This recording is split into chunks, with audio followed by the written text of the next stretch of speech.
Pada observasi ini, acuan yang kami gunakan yaitu menurut pendapat Santrox 2011.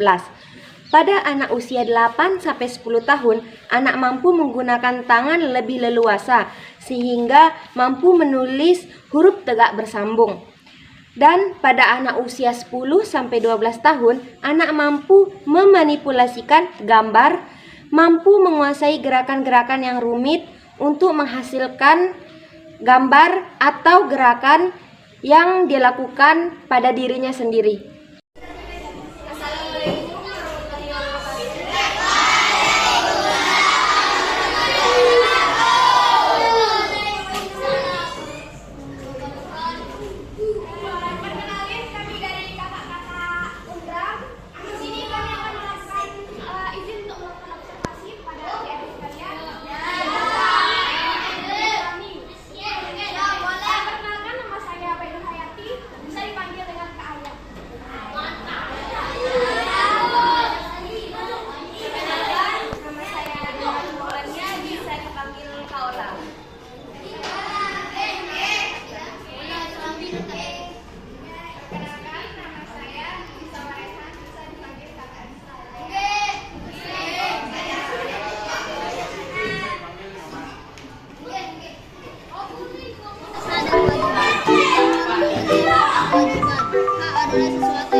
Secara seimbang agar tidak muncul kecemburuan sosial terhadap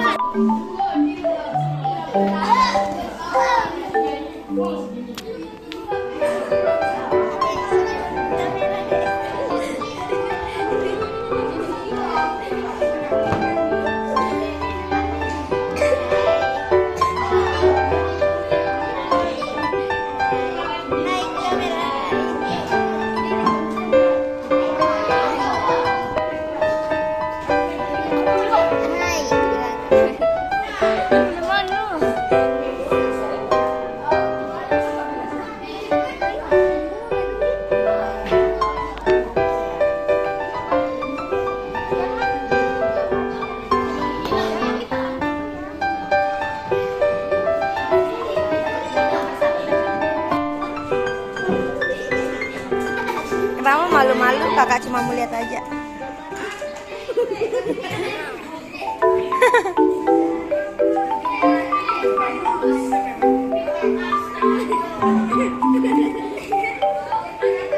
Coba lihat gambarannya mana?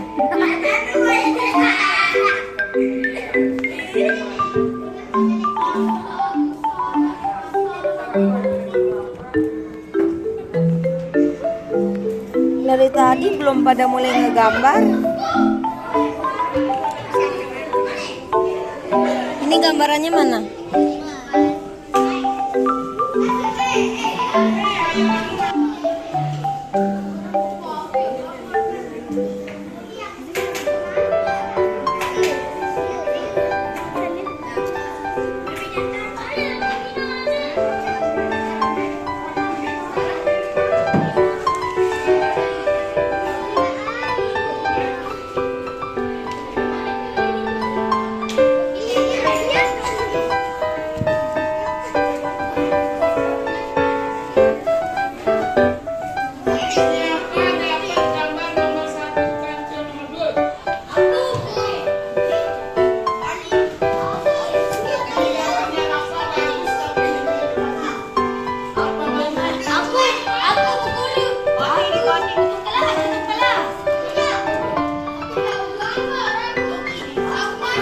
Kenapa pada belum mulai menggambar?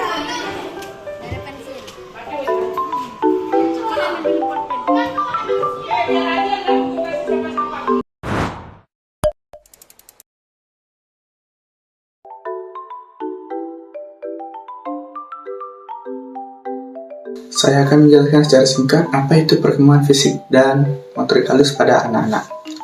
Perkembangan fisik pada anak mengacu pada perubahan-perubahan dalam tubuh mereka, seperti perubahan tinggi badan, berat badan, dan perkembangan otot dan organ-organ tubuh.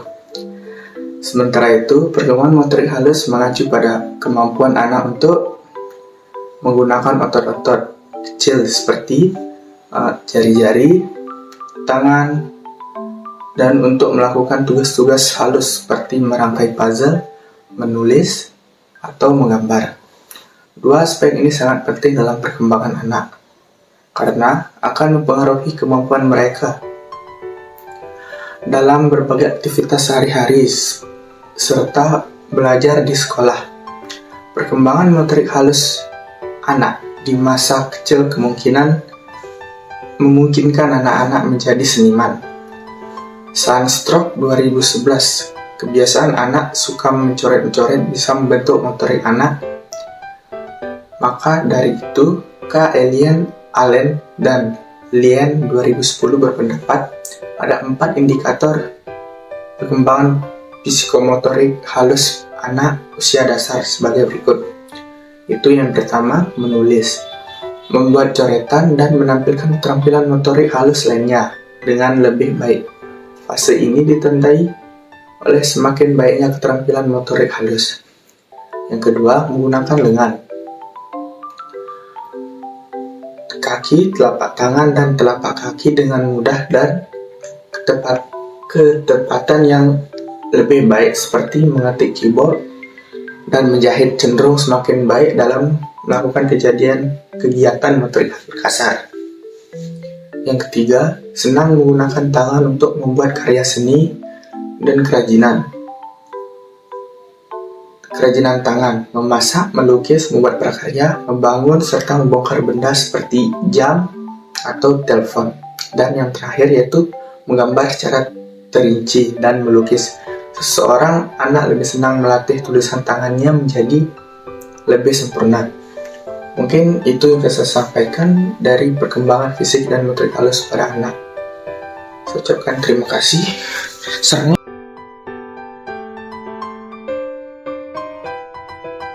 Menjelaskan tujuan pembelajaran terkait perkembangan fisik dan motorik halus pada anak melibatkan pemahaman dan pengembangan keterampilan khusus. Beberapa tujuannya mencakup: yang pertama, mengamati dan mengidentifikasi tahapan perkembangan, yaitu dengan memahami langkah-langkah perkembangan fisik dan motorik halus pada anak, serta mampu mengidentifikasi tahapan yang normal pada berbagai usia.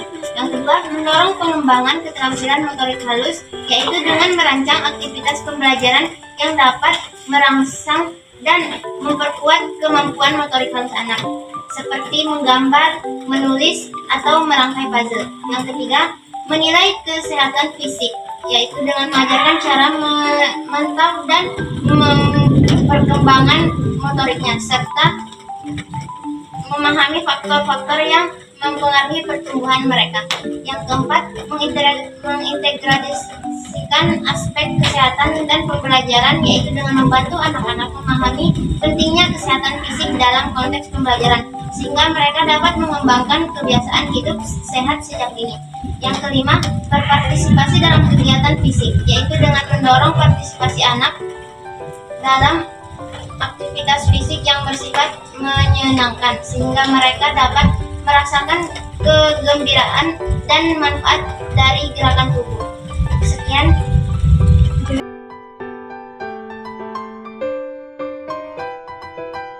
Saya akan menjelaskan manfaat pembelajaran terkait fisik dan motorik halus pada anak sekolah dasar. Beberapa manfaat penting antara lain: yang pertama, meningkatkan perkembangan kognitif. Melatih motorik anak usia dini membantu meningkatkan perkembangan kognitifnya, seperti fokus, pendengaran, interaksi, dan penglihatan. Dan yang kedua, menciptakan dan membangun sikap mandiri. Melatih fisik motorik anak usia dini juga berguna agar anak lebih mandiri, misalnya melalui permainan yang melatih motoriknya. Dan yang ketiga, membangun dan memupuk rasa percaya diri. Fisik dan motorik anak usia dini jika dilatih akan menciptakan rasa percaya diri yang sangat dibutuhkan oleh anak dalam lingkungannya. Sekian.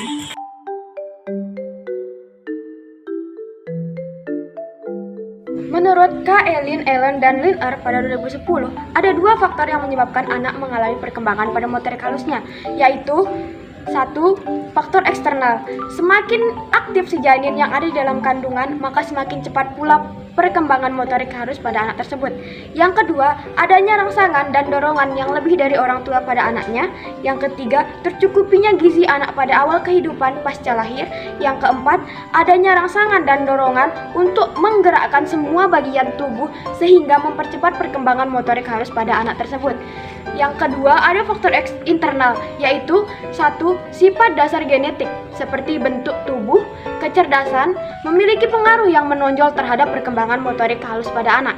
Yang kedua, pada saat di dalam kandungan, gizi makanan ibu harus terjaga.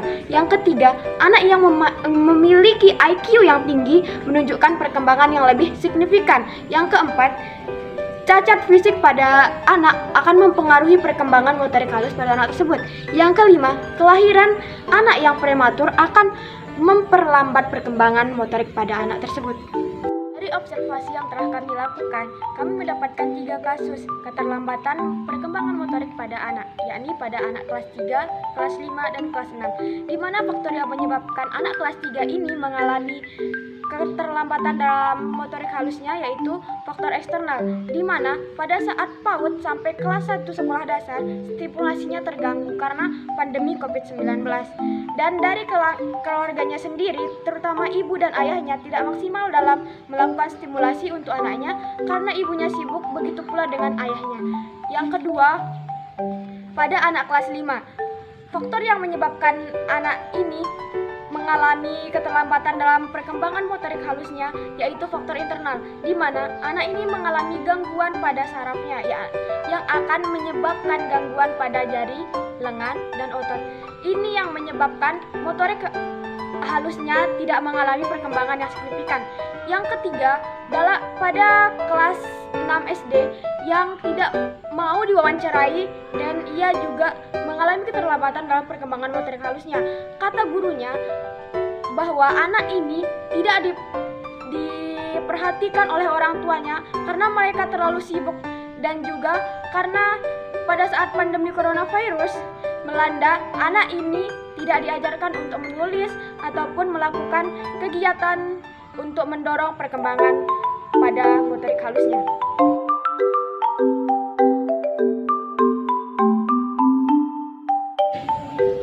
Kesimpulan dari observasi ini menunjukkan bahwa perkembangan psikomotorik halus pada anak sekolah dasar harus memiliki rangsangan yang positif, baik dari faktor internal maupun faktor eksternal, untuk mencapai kesesuaian yang terdapat pada indikator pencapaiannya.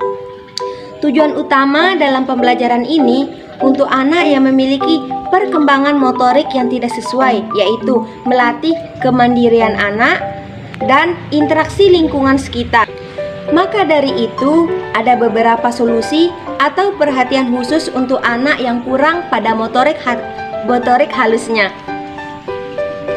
Yang pertama, program stimulasi khusus, yaitu mengimplementasikan program stimulasi yang telah dirancang untuk meningkatkan perkembangan motorik halus dengan melibatkan gerakan tangan dan gerakan jari. Yang kedua, dukungan orang tua yang sangat penting untuk membantu memberikan panduan dan aktivitas yang dapat dilakukan secara bersama-sama di rumah. Yang ketiga, pengawasan kesehatan yang berkala untuk mengidentifikasikan masalah perkembangan sejak dini. Dan yang terakhir yaitu lingkungan pembelajaran, baik di rumah maupun di sekolah, dengan menyediakan mainan atau alat peraga yang sesuai dengan umur si anak.